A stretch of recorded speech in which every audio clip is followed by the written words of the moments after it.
Hello, people. It's me, Guy Meyer, California Times, in Oregon for another few days before I head back to the great state, the great Golden State. And I'm going to talk about Trump and talk about 7 accomplishments in 4 years of Trump. Some people don't think he accomplished anything, just want to dismiss him entirely. But he's done some very important things that, for me, are impossible to dismiss whenever I look at whatever issues are going on. I haven't decided which way, how I'm going to vote. I don't know. It's just I feel like it's sort of a existentially squeezed issue thing. Maybe I do know. I don't know. Don't know. I think I might march on Washington. I don't know. I'm into the red, white, and blue. The red wave, the blue wave. I kind of feel a little cringed by either wave. Either the Biden landslide. Okay, 7 things Trump has accomplished on my list. Shall I start from the bottom? I'm not really. I'm going to do that then. Okay. And it may not be the bottom. It may be one of the more important things. Everything you do correctly, one thing you do correctly leads to various other positive outcomes. Everything is connected. So I was just going through my list, and it's a little, I don't have all the background right here on it, but I wrote down his resistance toward intelligence, or the whole intelligence apparatus in Washington, D.C.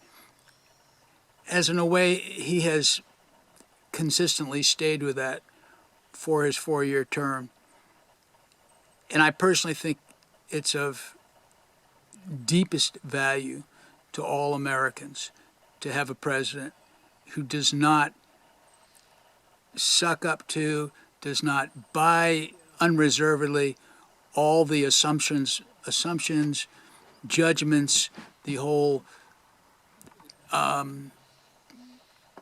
concept of having a enemy forever, that this country does, that justifies military intelligence. The whole military industrial experience is always justified. So there's a lot of paradoxes going on this planet, probably in your life, look at your friends, you look at the whole left, right, Democrat, Republican, a lot of paradoxes. Resistance towards the intelligence community. And of course, the intelligence community decided right off the bat that Trump was a threat and they had to find ways to get rid of him. I think that resistance towards the intelligence community or the military to some degree, even though he has strengthened the military and I think done really well for veterans and active members of the military, comes across in, oh God, don't lose your thought, Guy. The intervention, wanting to pull out in Syria, wanting to pull out in Afghanistan, the end of the endless wars, the moment, as Bolton documented in his little piece that was to be used as a hit Trump piece, but it actually revealed in more detail how on that day when all his military advisors were telling him that he had to drop some weapons on some missile site in Iran, and Trump was told, up until the last minute, this is all going to go, and then he repeated his questions about how many people were going to take out, and Trump's comment, loose quote, that 150 even soldiers in Iran in their body bags is not a fair exchange for what the damage to those facilities in Saudi Arabia.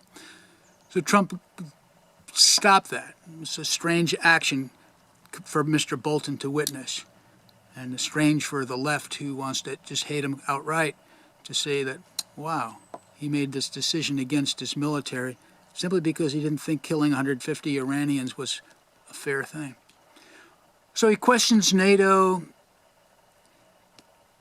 He started the conversation, at least with North Korea. You may have noticed, you may not have noticed, that what's his name in North Korea? Kim Un sent Trump a get well greeting. Did you know that? Back when last week when the COVID thing was wishing him all the best and a speedy recovery, more or less. I don't know. It just means that the door's open. What do you get when you get Kamala Harris or Biden? These people who are going to be tough on the monsters of the world? Is that going to work? Is Trump somehow in his own monstrous way coming at this world in a better way? North Korea, Ukraine, oh God, I can't even get into that. The whole Ukraine thing. How is it? How did we get there? It just reminded of Obama putting the new missile system in up in Poland, tightening the whole belt on Putin.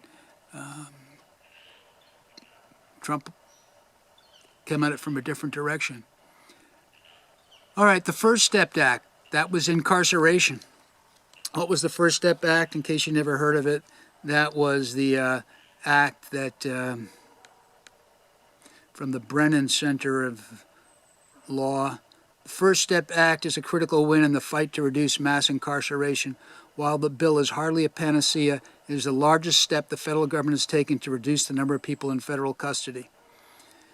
The First Step Act's overwhelming passage demonstrates that the bipartisan movement to reduce mass incarceration remains strong, and the bill, which retained major parts of SRCA's sentencing reform provision, is now known as Trump's criminal justice bill.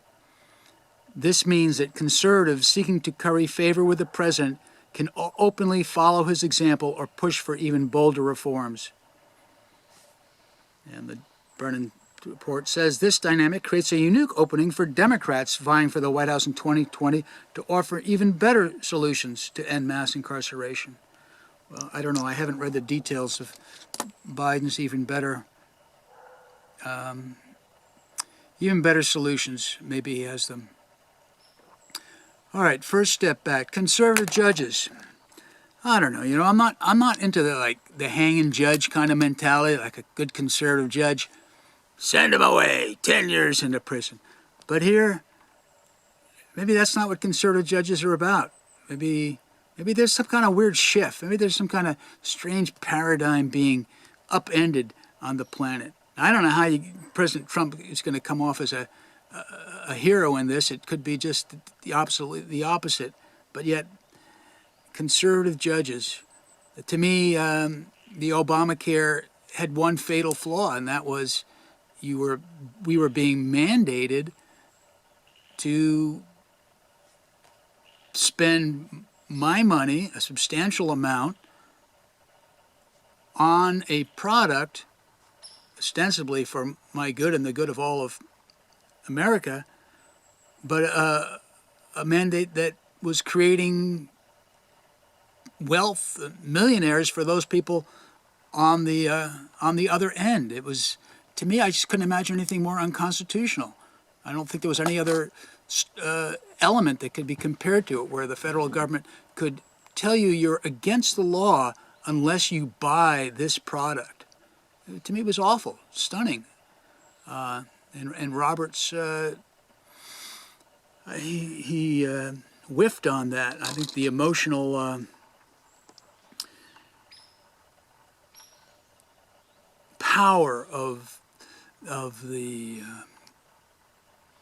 humanity at that point was so overwhelming. It would have taken tremendous courage for him to decide that it was blatantly unconstitutional. Anyways, Trump did remove the mandate portion of that bill, and things can be done better for a medical bill for all of Americans. You know, I'm really into a very simple system that could be there for any Americans that guaranteed certain degree of hospitalization when needed, a certain degree of emergency room care when needed, free. I like to see it to be no extra cost. You're paying taxes, you know, cut back the military by a half and fund this thing. I'm not saying Trump is going to do that, but again, the Democratic left option seems so just wrong direction. Wrong direction. All right, where am I at? I'm starting losing counting. Conservative judges. That was about conservative judges again. Okay, we ready for part 2, Guy? I think so. All right, so I got interrupted. I don't know what I do. I shut the machine off by accident. And conservative judges we were talking about, and that brings us to Elizabeth Coney Barrett. And yeah, I like her. I think there are big questions regarding that whole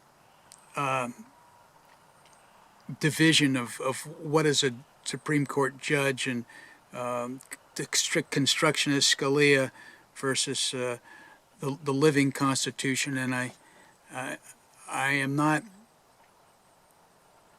I am not educated enough to describe it well. I think she does a good job in describing it. I have lots of questions about it, but I like her. I think she's going to make a good justice, and I think it's really good that we would have somebody coming from where she does, which is almost like a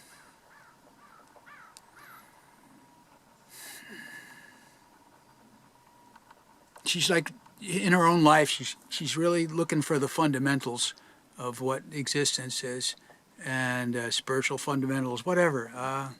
Anyways, good stuff. On to number 3 of the 7 or 9 or 15 things I think Trump has got mostly going for himself. The USMCA, that's the new NAFTA, and you know, that's really a big win-win. It was, as reported in C-SPAN, you know, a shocking display of bipartisan cooperation that only would have happened if Trump didn't initiate it.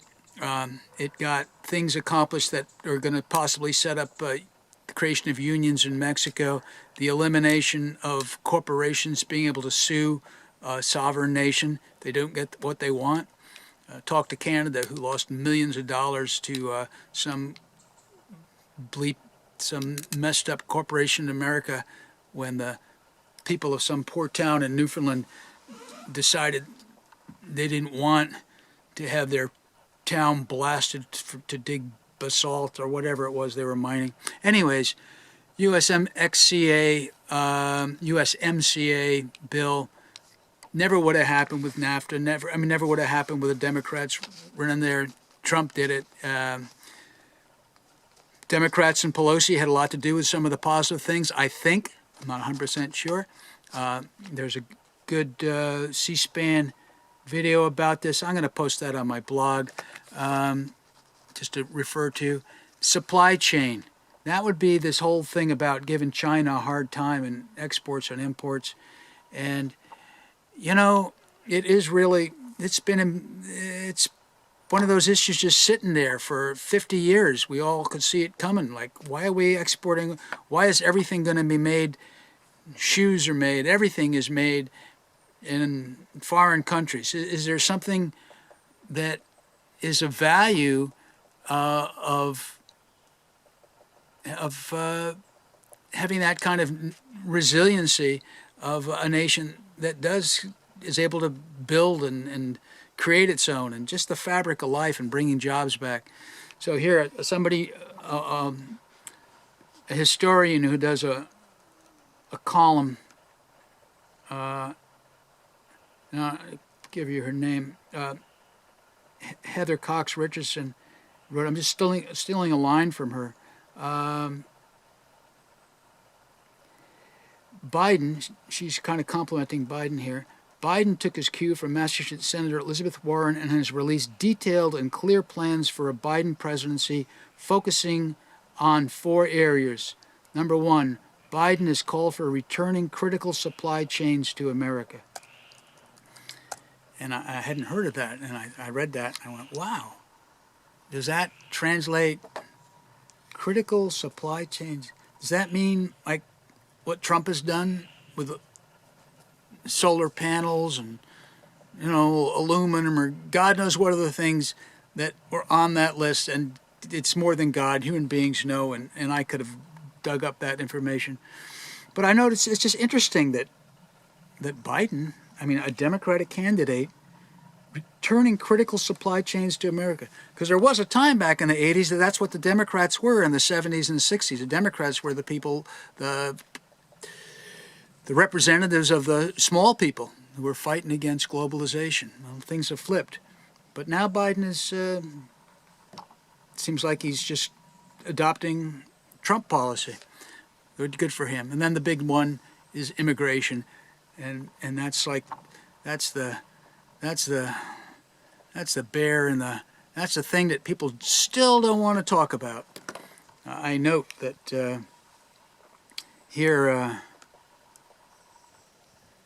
here's this stuff.